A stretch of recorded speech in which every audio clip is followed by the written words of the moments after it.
Hi. I want to talk to you tonight about this issue of the Democratic debates and exactly what's happening. So this morning I saw a clip, and it was from Joe Scarborough on MSNBC. And by the way, once something hits Morning Joe, that means it's total inside politics mainstream. And what they were saying was that there's a lot of scuttlebutt in the Democratic establishment and concern about the president's age, the president's cognitive ability, and so forth. And this was pretty significant because 3 weeks ago still, oh, you couldn't even go there. Today, it's almost like the cat's out of the bag, and this is a valid conversation talking about this. But then the other pundit with Joe Scarborough said, yeah, but the problem is there is no alternative. Now, excuse me, there are two other people running. And this invisibilization of someone, if they just don't like them, that goes on the part of what I call the political media industrial complex is wrong, and we should take a stand about this. There are clearly talking points that come down, and I've noticed in the last couple of weeks, people would say on mainstream television, well, the president should actually debate Robert Kennedy and whomever else might be running. In other words, don't say my name now. I remember after I announced a young woman pundit on one of those, I don't know if it was MSNBC or CNN, she was very annoyed that I'd run. They take this attitude like, who let you in? And I'm like, James Madison with a little help from Susan B. Anthony? Anyway, to their point of view, no one has a right to even participate in such a thing unless they have approved, unless it's basically one of them, which means someone who is schooled in maintaining and perpetuating the system as it is. And I'm here to try to help disrupt that system.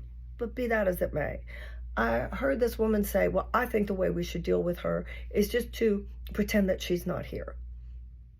And at the time, I thought to myself, well, good luck with that. But that's exactly what they've done. So I couldn't even begin to describe to you, I could, but I don't think it's the right thing to do, some of the details about the ways that the game is really played, the way that people are made to, well, in their mind, disappear from the political contest. They will say whatever they need to say and do whatever they need to do to peripheralize you. You go along now, you don't belong here. Well, I think we the people do belong here, and I happen to be one of we the people. So if you think, as the majority of Democrats do, that the Democratic Party should hold debates, and even Bobby the other day put out something, Biden, you should debate me, and I tweeted back, Bobby, debate us? I always mention Robert Kennedy, and Robert Kennedy, I would hope, would mention me. This is a democracy. It's about the democratic principle at work here.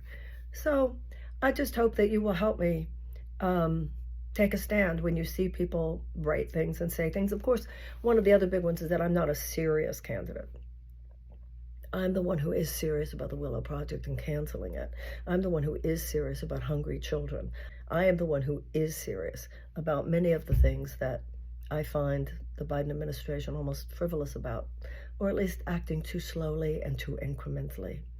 And in terms of Robert Kennedy, keeps saying he's a free market capitalism guy. We need the discipline of the free market, he said, to solve the climate crisis. We simply have a difference of opinion. I think unfettered vulture capitalism is the problem. Its tentacles has created corporate tyranny in this country. And I believe the guardrails, some of which used to be there, need to be put back up. He says he wouldn't raise taxes. I would repeal that 2017 $2 trillion tax cut that gave 83 cents of every dollar to the richest corporations, to the richest individuals. I would put back in the middle class tax cut. But the very wealthy, you better believe they should pay more taxes. And I mean the very, very, very wealthy. There should be a wealth tax if you have $50 million or more. There should be a 2% tax. If you have $1 billion in asset, there should be an additional one. So I think the main point here is the president's agenda is very different than Robert Kennedy Jr.'s, and Robert Kennedy Jr.'s agenda is very different than mine.